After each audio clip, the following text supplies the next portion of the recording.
Halo semuanya, dalam video ini kita akan mempelajari mengenai Pancasila sebagai pedoman kehidupan sehari-hari. Dalam video ini, saya akan mengambil sebuah kasus yang melanggar Pancasila. Pancasila sebagai pedoman kehidupan umat beragama di Indonesia.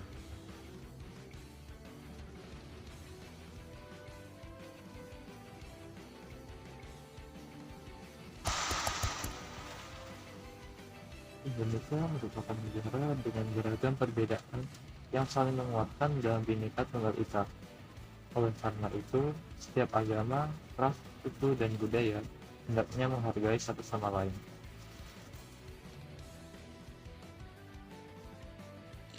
Seperti yang kita ketahui, Pancasila merupakan pedoman bagi bangsa Indonesia dalam kehidupan sehari-hari.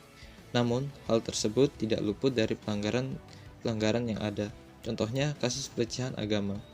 Berikut adalah contoh kasus yang melanggar Pancasila.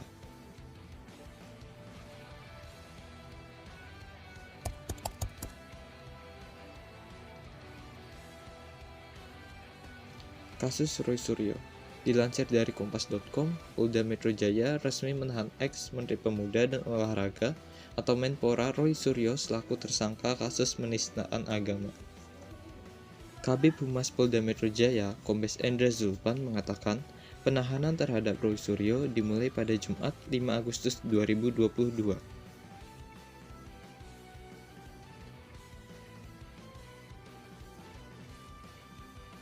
Dalam unggahannya, Roy Suryo dianggap melecehkan dan mengolok-olok patung Sang Buddha karena mengunggah ulang gambar tersebut disertai kata lucu dan ambyar.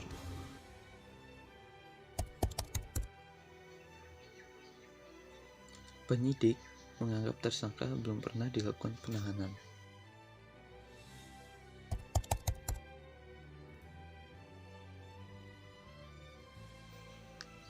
Roy Suryo dijerat pasal 28 ayat 2 Junto pasal 45 UU nomor 19 tahun 2016 tentang informasi dan transaksi elektronik atau ITE. Kemudian juga pasal 156A KUHP dan pasal 15 UU nomor 1 tahun 1946 tentang peraturan hukum pidana.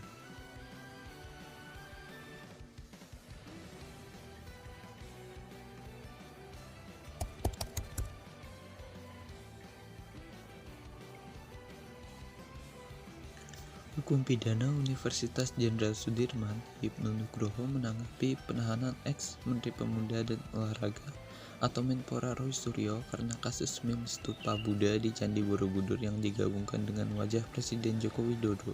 Menurutnya, polisi bergerak cepat disebabkan kasus ini mendapat banyak perhatian dari masyarakat. Begini tanggapan beliau dikutip dari republika.co.id.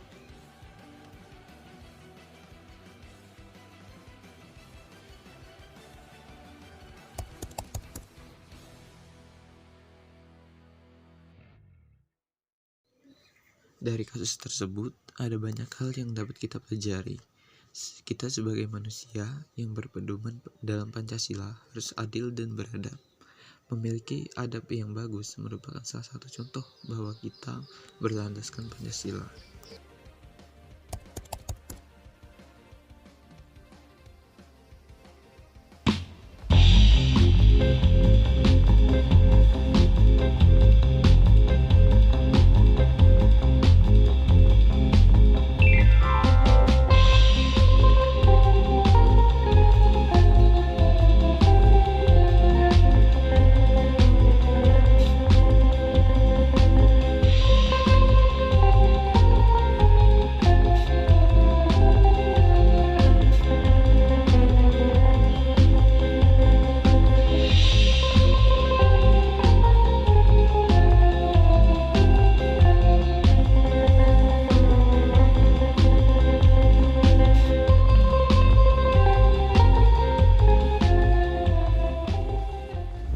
Kalau teman-teman tanya, apa teror yang saya alami? Banyak.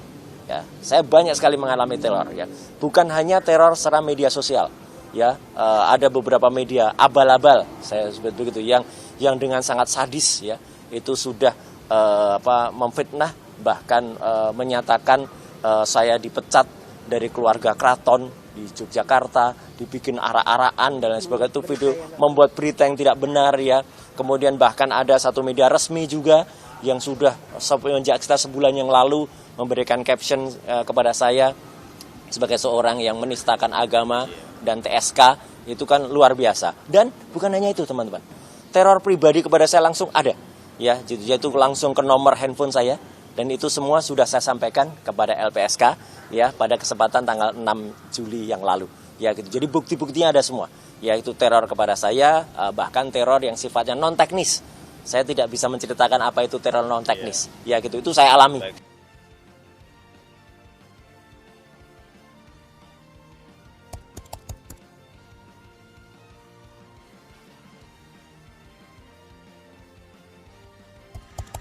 Dalam kasus tersebut, saya memiliki sudut pandang tersendiri. Menurut saya, dalam video cuplikan tadi, Roy Suryo sempat menerima teror terhadap dirinya.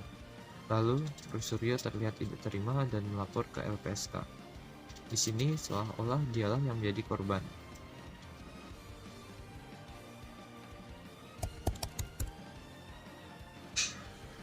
Di sisi lain, hal tersebut terjadi akibat perilakunya sendiri.